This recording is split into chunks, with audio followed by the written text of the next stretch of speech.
Hello friends. हमने पिछली class में आपको कोशिका के बारे में बता दिया है। अगर आप वो वीडियो नहीं देखे हैं तो प्लीज एक बार आपसे रिक्वेस्ट है कि जरूर वो देख लीजिए, वो वीडियो जरूर देख लीजिए।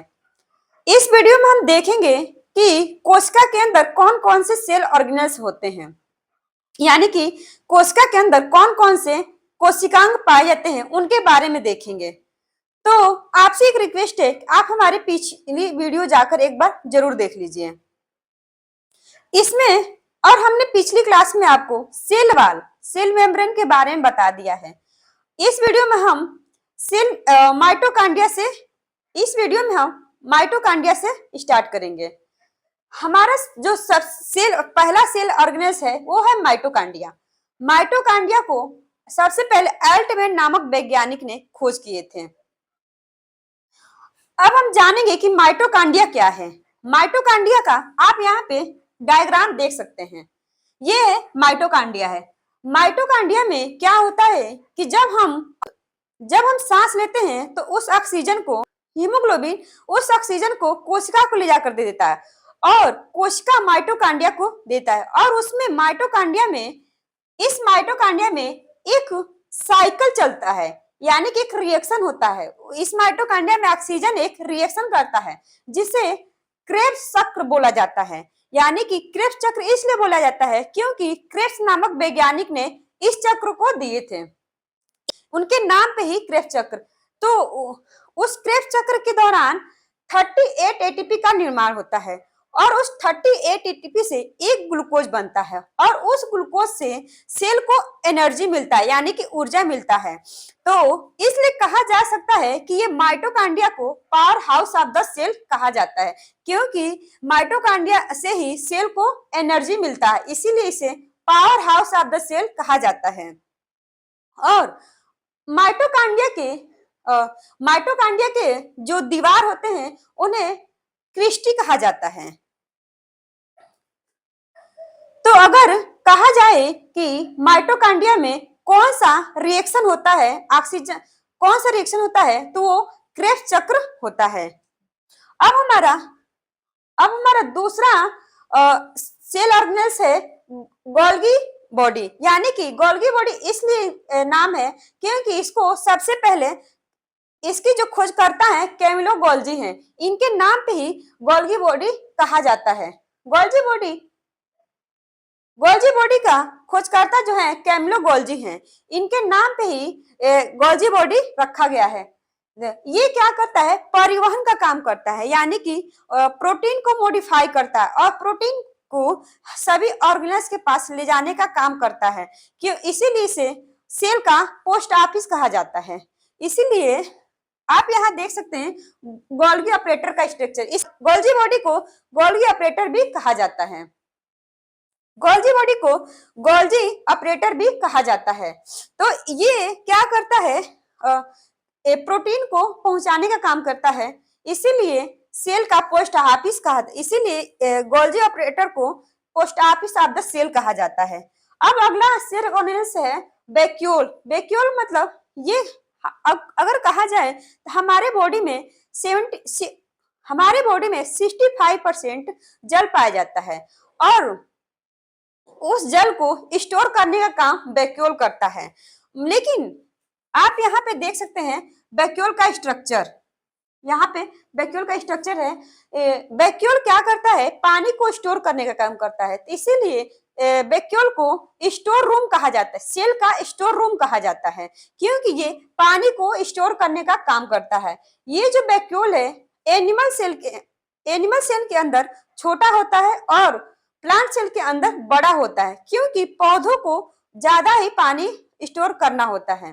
तो ये हम लोग के ये एनिमल बॉडी में छोटा होता है और प्लांट बॉडी में ये बड़ा होता है वैक्यूल।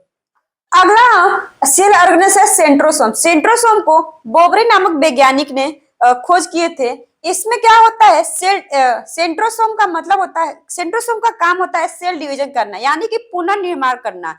यानी कि कोशिका सेंट्रोसोम का काम होता है सेल डिवीजन करना, यानी कि पुनर्निर्माण करना। जैसा कि एक सेल टूटकर दो कोशिकाओं का निर्माण कर देता है, उसे ही सेल डिवीजन कहा जाता है। ये जो सेंट्रोसोम है लीवर में ज्यादा होता है और ब्रेन में नहीं पाया जाता है। यही सेंट्रोसोम लीवर में ज्यादा होता है, जिसके कारण लीवर की जो कोशिकाएं होती हैं वो अपने आप को पुनर्निर्माण कर लेती है। उसमें सेल डिवीजन ज्यादा होता है, जिसकी वजह से लीवर का पुनर्निर्माण हो जाता है। क्योंकि इसमें सेंट्रोसोम की मात्रा ज्यादा होती है और क्योंकि इसमें सेंट्रोसोम ज्यादा होता है और इसमें सेल डिवीजन बहुत जल्दी से होता है। और ब्रेन की सेल में उसमें सेंट्रोसोम नहीं होता है। इसी वजह से क्या होता है, ब्रेन में जो चोट लग जाता है तो ब्रेन का चोट ठीक नहीं होता है, क्योंकि ब्रेन के जो सेल न्यूरॉन ब्रेन जो है कि सेल जो न्यूरॉन है उसमें सेंट्रोसोम नहीं पाया जाता है, जिसकी वजह से सेल डिवीजन उसमें नहीं होता है। अगर यही सेल डिवीजन ज्यादा हो जाए यानी कि अनकंट्रोल हो जाए तो उसी को कहा जाता है कैंसर। तो अगर आप देखा जाए तो अब आप सोच रहे होंगे कि ब्रेन के सेल में तो न्यूरॉन होता नहीं है, तो फिर ब्रेन में कैसे कैंसर हो जाता है? क्योंकि देखिए ये जो ब्रेन है 90% न्यूरॉन सेल से बना है और 10% ग्लियल सेल से। तो न्यूरॉन सेल में सेंट्रोसोम नहीं होता है और 10% जो ग्लियल सेल होता है उसमें सेल डिवीजन ज्यादा हो जाता है, अनकंट्रोल हो जाता है, जिसकी वजह से इसमें ब्रेन कैंसर, ब्रेन ट्यूमर हो जाता है। तो अब कहा जाए कि ब्रेन किससे बना है, तो 90% न्यूरॉन सेल से और 10% ग्लियल सेल से। अब नेक्स्ट सेल ऑर्गेनेल है एंडोप्लाज्मिक रेटिकुलम। एंडोप्लाज्मिक रेटिकुलम का काम होता है आंतरिक सहायता प्रदान करता है। इसे सेल का आंतरिक कंकाल कहा जाता है। ये सेल को आंतरिक सहायता प्रदान करता है।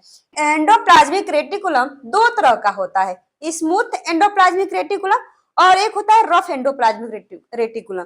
क्योंकि स्मूथ इसलिए कहता है क्योंकि ये एकदम स्मूथ होता है, इसलिए इसे स्मूथ कहा जाता है।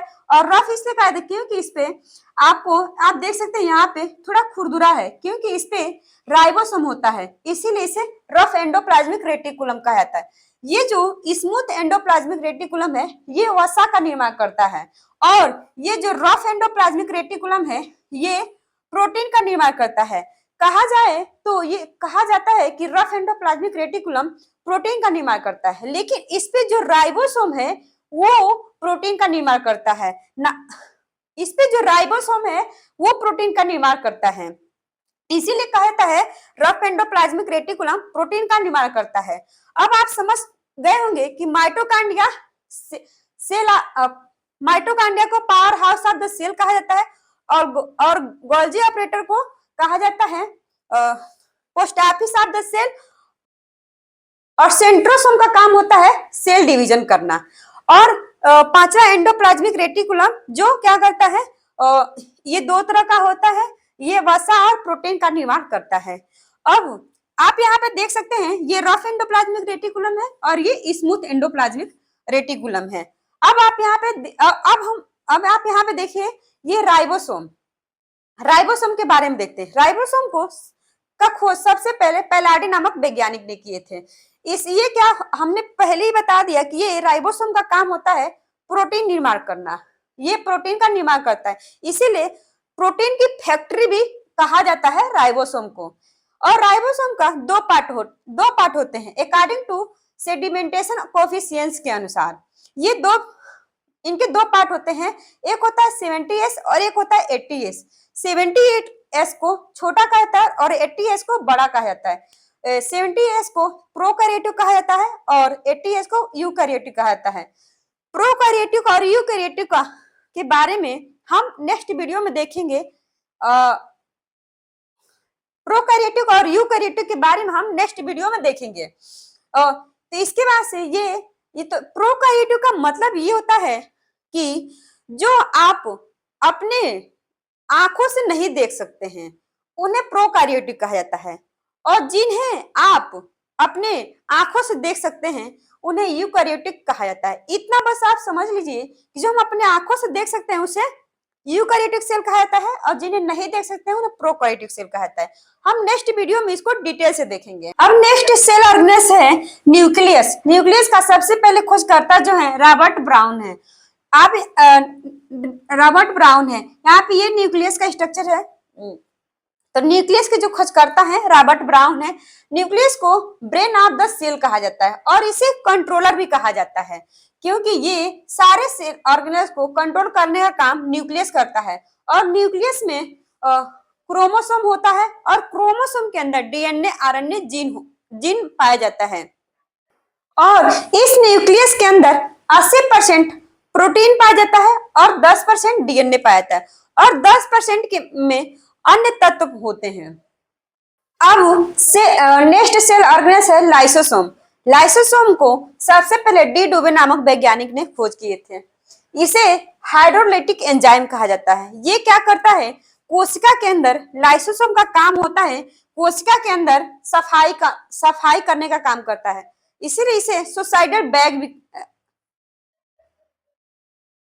इसीलिए इसे सुसाइडल बैग के नाम से जाना जाता है।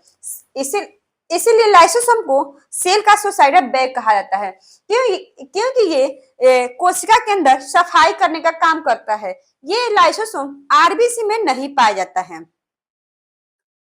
ये लाइसोसोम आरबीसी में नहीं पाया जाता है। सेल ऑर्गेनेल्स है प्रोटोप्लाज्म यानी कि जीव द्रव्य। जीव द्रव्य की सबसे पहले खोज पुरकिंजे नामक वैज्ञानिक ने किए थे। ये कलरलेस होता है। ये एक लिक्विड पदार्थ होता है जिसके वजह से ये पूरे सेल के अंदर ये भरा होता है। ये पूरा लिक्विड की तरह पूरे सेल के अंदर क्या होता है, भरा होता है। इसीलिए अगर इस लिक्विड को हटा दिया जाए, अगर इस लिक्विड को निकाल दिया जाए तो ये पूरे जो सेल ऑर्गेनेल्स हैं इनको मरना निश्चित है। इसीलिए कहा जाता है जीवन का भौतिक इकाई ये जीव द्रव्य है यानी कि प्रोटोप्लाज्म। प्रोटोप्लाज्म कलरलेस होता है। इसके दो पार्ट होते हैं, कोशिका द्रव्य और दूसरा केंद्रिका द्रव्य। कोशिका द्रव्य को साइटोप्लाज्म कहा जाता है और इसे न्यूक्लियोप्लाज्म कहा जाता है। ये न्यूक्लियोप्लाज्म इसलिए कहा जाता है क्योंकि ये न्यूक्लियस के अंदर है। न्यूक्लियस के अंदर को न्यूक्लियोप्लाज्म कहा जाता है, जो ये इसके बाहरी भाग है उसे साइटोप्लाज्म कहा जाता है। साइटो का मतलब कोशिका, इसीलिए इसे साइटोप्लाज्म कहा जाता है। अब हम देखेंगे सीलिया एंड फ्रेजिला।